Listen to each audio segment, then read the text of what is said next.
under Articles 256 and 257 of the Constitution of Kenya 2010.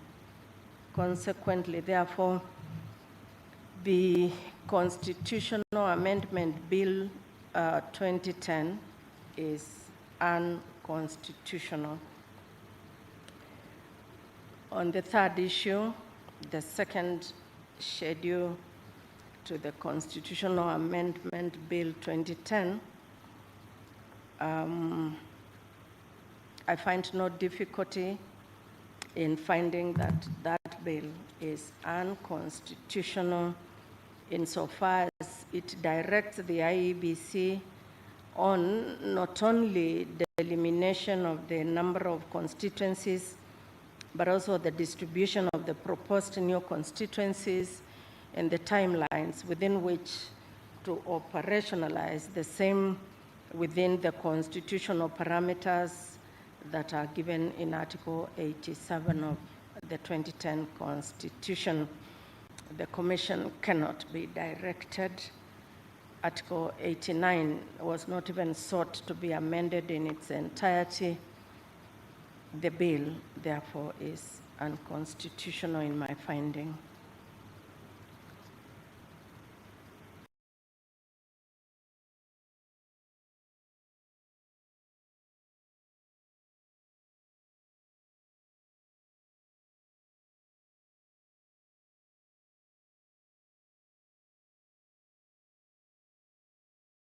On issue number 4, even before I decide whether or not the president can be sued first, it's important to note that there really was no proper service of the process, and the president was therefore not accorded an opportunity to participate in the pleadings in his personal capacity, as he had been sued in his personal capacity. And I find further that Article 143, any interpretation of that article must come to the conclusion that the president or the person performing the functions of the office of president cannot be sued during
Kenya.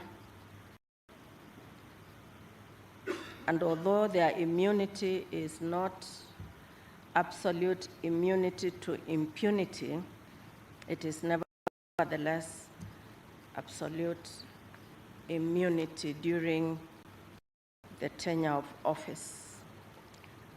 In my judgment, you will see that I have said if any proceedings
were begun before assumption of office. They are stayed. That's what the Constitution says.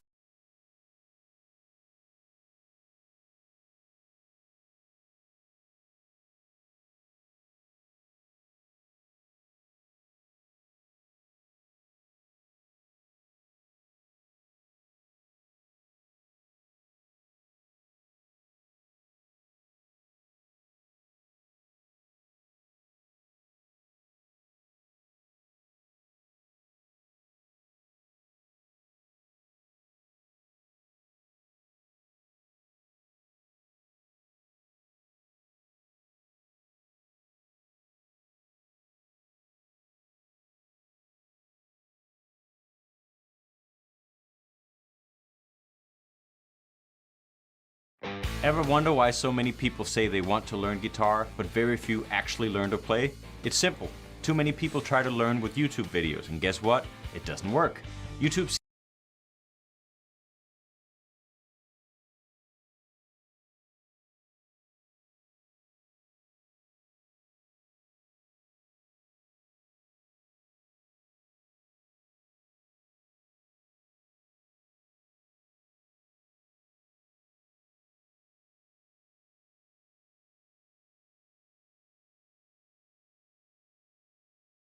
Seven issues framed by this court for determination.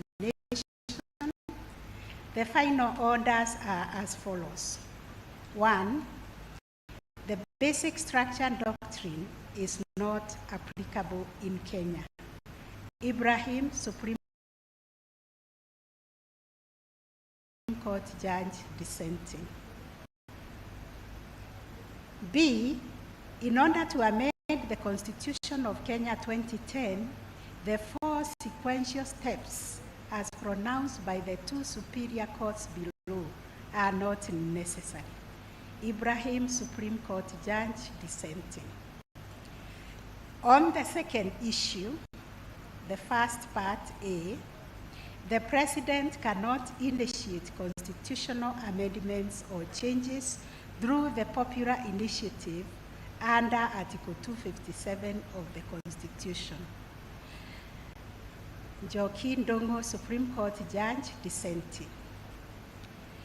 The B aspect of that, issue 2, the President initiated the amendment process in issue. Joaquin Dongo and the Naura Supreme Court judges dissenting. Consequently, under Article 257 of the Constitution, the Constitution Amendment Bill of 2020 is unconstitutional. Joaquin Dongo and the Naura Supreme Court judges dissenting. The third issue, the second schedule of the Constitution of Kenya Amendment Bill 2020 is unconstitutional for being in breach of Article 10.2 and 87.7a of the Constitution of Kenya 2020 for lack of public participation. Joaquin Dongo, Supreme Court judge concurring. 4. Civil proceedings cannot be instituted in any court against the President or the person performing the functions of the office of the President during their tenure of office in respect of anything done or not done under the Constitution of Kenya 2010. That was unanimous. 5A, there was no obligation under Article 10 and 257.4 of the Constitution on IEBC to ensure that the promoters of the Constitution of Kenya Amendment Bill 2020 complied with the requirements for public participation. Unanimous. B, there was public participation with respect to the Constitution of Kenya Amendment Bill 2020. Mwiru, Vice President, Ibrahim and Wanjara Supreme Court judges dissenting.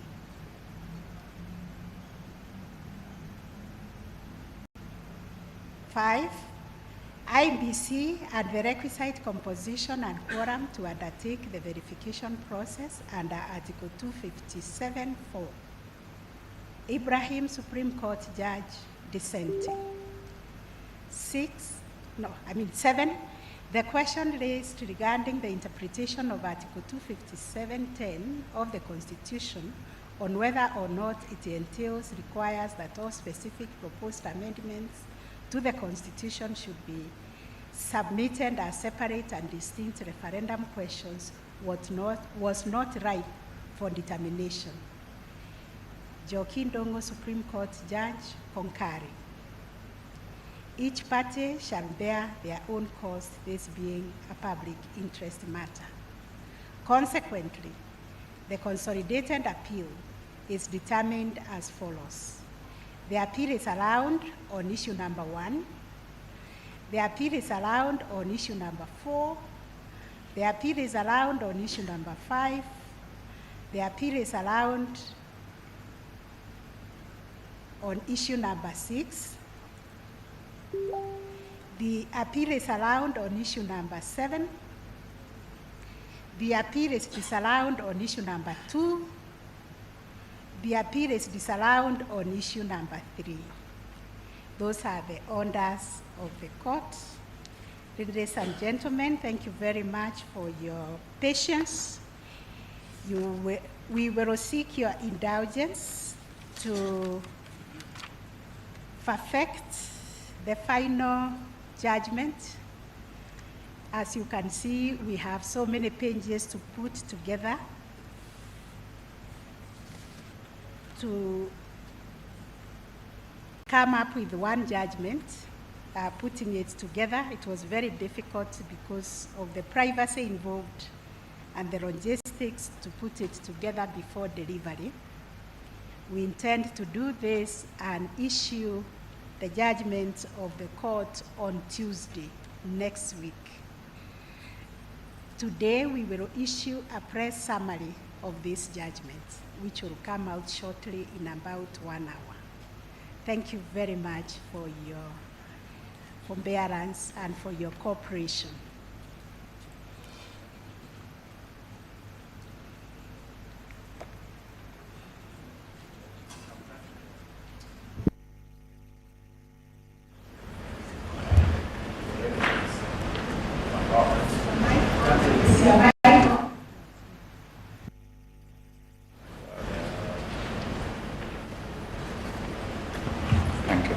I was saying, Madam President, Madam Deputy President, your Ladyship, my Lords, we take this opportunity on behalf of Council to thank you most sincerely for your very detailed decision on these very difficult and fundamental issues which have the effect on the future progress of constitutionalism in this country for many years to come.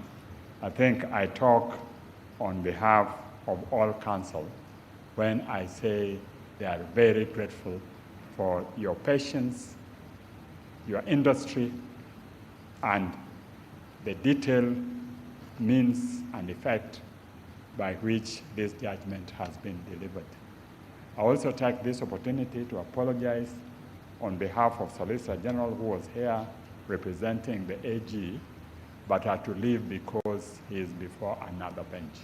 Thank you, my ladies, my lords. Thank you very much for those kind words.